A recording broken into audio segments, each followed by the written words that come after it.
Bir neçə gün əvvəl İranın Xarici İşlər Naziri Abbas Əraqçinin Azərbaycana səfəri və bu səfər gedişində aparılan danışıqlar hər iki ölkənin rəsmiləri tərəfindən müsbət qiymətləndirildi və ikitərəfli münasibətlərdə yeni səhifənin açıldığı barədə mesajlar verildi. Bununla belə İranda media və sosial şəbəkələr müstəvisində bu səfərə dodaq büzənlər, onu İranın maraqlarına uyğun olmayan addım kimi təqdim edənlər də tapıldı. Bu kampaniyanın kulminasiyası sırağa gün İran ali rəhbərinin bilavasitə nəzarəti altında fəaliyyət göstərən və onun yaxın ətrafının mövqeyini əks etdirən Keyhan qəzetində dərc edilmiş məqalə oldu. Zəiflik mesajı göndərməyin başlıqlı həmin məqalədə hazırki İran hökumətinin, yəni Prezident Məsud Pezeşkiyanın rəhbərlik etdiyi kabinetin xarici siyasəti tənqid olunub, o cümlədən Abbas Əraqçinin Azərbaycana səfəri nəticəsiz adlandırılaraq yazılıb. Xarici siyasət sahəsində səhv qərarların digər bir nümunəsi bəzi İran rəsmilərinin Azərbaycan Respublikasına nəticəsiz səfərlərinin davam etməsidir. Son illər Bakının dəfələrlə İranın maraqlarına zidd hərəkətlər etdiyi,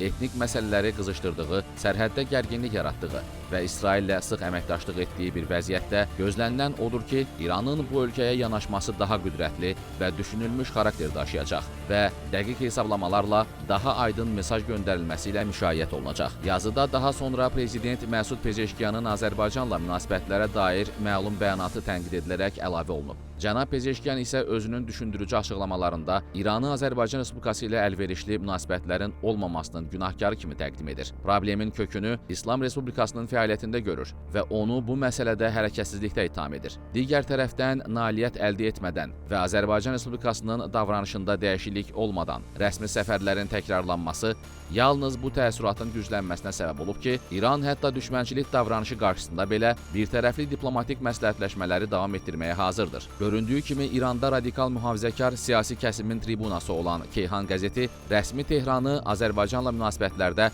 daha sərt mövqe nümayiş etdirməyə, bir növ güc mövqeyindən çıxış etməyə çağırır. Həmçinin heç bir sübut təqdim etmədən Azərbaycanı İrana qarşı düşmənçilik davranışında ittiham edir. Bu mövqe isə deyildiyi kimi sosial mediada İrandakı anti-Azərbaycan dairələrinin Əraqçının Bakı səfəri ilə bağlı irəli sürdüyü fikirlərin ümumiləşdirilməsindən başqa bir şey deyildir. Məsələn, Telegram platformasında həmin anti-Azərbaycan dairələrin çox istinad etdiyi Ziya Əs-Salihin saytının baş redaktoru Abbas Əraqçının Bakıya səfəri barədə məlumatları paylaşdıqdan sonra rəsmi Tehrana müraciətlə yazıb. İndi bunu bilməyiniz pis deyil. Bakı rejimi İranla əməkdaşlığı güclü bir təşəbbüs hesab etmir. Əksinə, bunu Tehranın zəifliyinin və çarəsizliyinin əlaməti kimi şərh edir. Bu qavrayış İran əleyhinə mövqelərini yenidən nəzərdən keçirməyə əvəzinə Bakını daha da cəsarətləndirib. Tehranın baxış bucağından dostluq münasibətləri sayılan əlaqələrdən Bakıda qərb layihələrini irəli aparmaq üçün bir fürsət kimi sui-istifadə edilir. Bunun bariz nümunəsi Bakının NATO-nun bölgədəki geosiyasi məqsədlərinə uyğun olaraq həyata keçirdiyi saxta Zəngəzur dəhlizi planıdır. Bu qavrayışın Bakıda möhkəmlənməsi NATO-nun Cənubi Qafqazda yerləşməsinə yol aça bilər. Bu isə İranın şimal sərhədində təhlükəsizlik balansını dəyişdirəcək bir məsələdir. Azərbaycan əleyhinə yönəlmiş bu yanaşma əsasında müəllif sözlərinə belə yekun vurub. Əraqçının Bakıya səfəri İranın qonşuları ilə konstruktiv əməkdaşlıq siyasəti çərçivəsində həyata keçirilsə də, Bakı rejiminin bu əməkdaşlıqla bağlı təsəvvürü təhlükəlidir. Bakı hesab edir ki, İranın yumşalmaqdan başqa çarəsi yoxdur və bu baxış Qərbin və NATO-nun məqsədlərinə xidmət edən Zəngəzur dəhlizi kimi saxta layihələrin reallaşmasına səbəb ola bilər.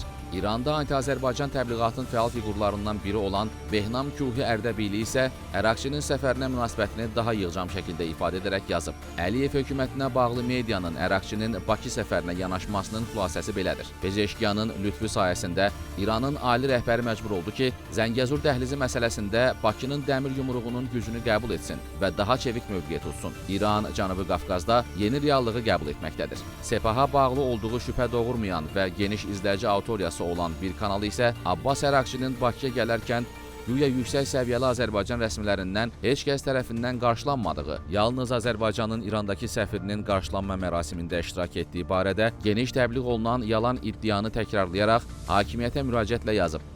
Biz deyəndə ki, Bakı bizim düşmənimizdir, buna görə söyləyirik. Daha hansı dillə desin ki, İranla əlaqələrin onun üçün iynənin ucu boyda əhəmiyyəti yoxdur. Başqa bir Telegram kanalı Abbas Ərəqçinin Bakı səfəri barədə Həmmihən qəzetinin geniş məqaləsini özünə məxsus tərzdə xülasə edərək yazıb. İranla Azərbaycan arasında digər bir ixtilaf Zəngəzur dəhlizi layihəsi ilə bağlıdır. İran sərhədlərinin dəyişəcəyi, eləcə də Amerika Birləşmiş Ştatları və NATO-nun şimal-qərb sərhədlərində yerləşəcəyi ilə bağlı narahatlıq keçirir. Bəzi ekspertlər bu layihəni faydalı, bəziləri isə İran üçün təhlükəli sayırlar. İran parlamentinin Azərbaycan əleyhinə çıxışları ilə tanınan deputatı Əbülfəzl Zöhrəvənd isə bir YouTube kanalına verdiyi geniş müsahibədə Ərəqçinin səfərini İranın Zəngəzur dəhlizi ilə bağlı əks hücumu kimi dəyərləndirib. Eyni zamanda Ərəqçinin dediklərinin əksinə olaraq Azərbaycanla İran arasında anlaşılmazlıqların aradan qaldırılmasının mümkün olmadığını bəyan edib. Bütün bu şərhlərdə diqqəti çəkən məqam Abbas Ərəqçinin Azərbaycana səfəri ilə bağlı İran mediası və ekspertlərinin, məsələn,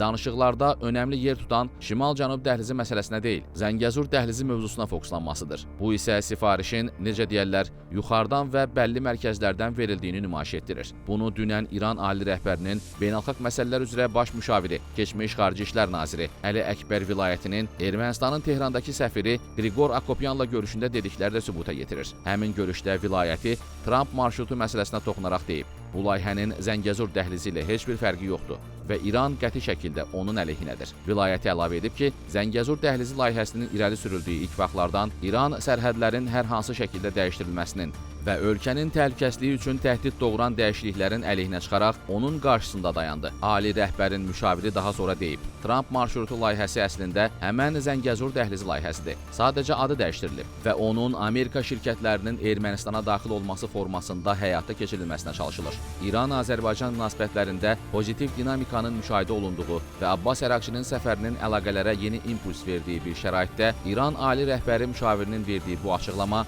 bir tərəfdən Tehranda Zəngəzur dəhlizi ilə bağlı Azərbaycanı hədəf alan gündəmin hansı dairələrdən formalaşdığını üzə çıxarırsa, digər tərəfdən bu ölkədə Bakı ilə münasibətlərin gərgin olmasını istəyən qüvvələrin mövcudluğunu nümayiş etdirir. Ən qəribəsi də budur ki, İranın hazırki durumunda bu gərginliyin ölkənin yanlış anlaşılan milli maraqları əsasında yaradılmasına cəhd edilir. Hər halda Azərbaycan-İran münasibətləri son bir neçə ildə gərginlik mərhələsindən keçib və son nəticədə həmin gərginliyin kimə daha çox ziyan vurduğu aydın olub.